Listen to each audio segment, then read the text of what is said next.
रहता नि गौआ में टेंशन भइल रहता।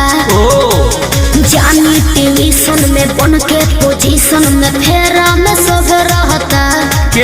बानी काचे अभी हम न जानो देख डरे लगी हो कि ढोढ़ी में पानी तोहरा लागी हो जानू बुझी हो जवानी तोहार चढ़े लागी हो सोना कि ढोढ़ी में पानी तोहरा और लागी हो जानू बुझी हो जवानी तोहार चढ़े लागी हो।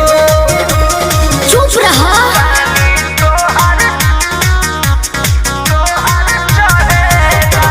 Music by Arya Sharma.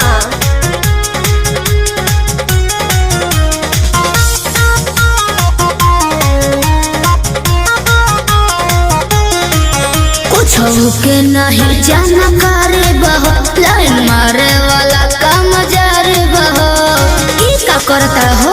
अरे कॉल लेवे दे ना हो धीरे धीरे जान जइबू हो का जहिया उल्हा फान जइबू हो।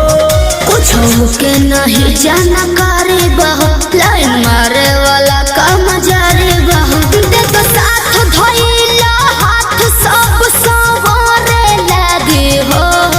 सुन कि ढोढ़ी में पानी तोहरा और लागी हो बुझी हो जवानी तोहार चढ़े लागी हो कि ढोढ़ी में पानी तोहरा और लागी हो जानू बुझी हो जवानी तोहार चढ़े लागी हो।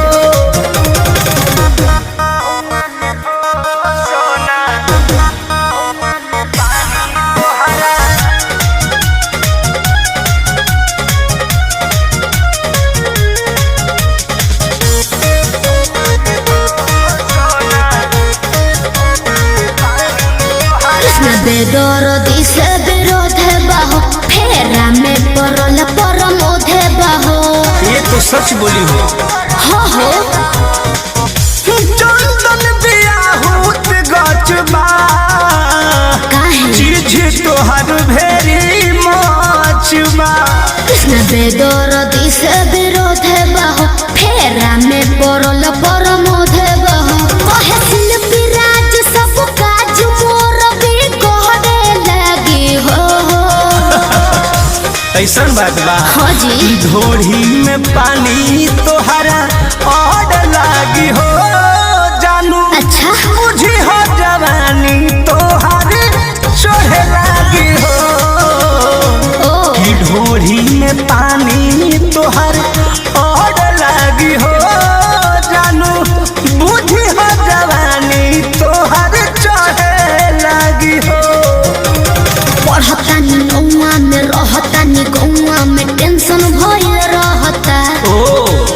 जानी ट्यूशन में बन के पोजीशन में फेरा में सब रहता।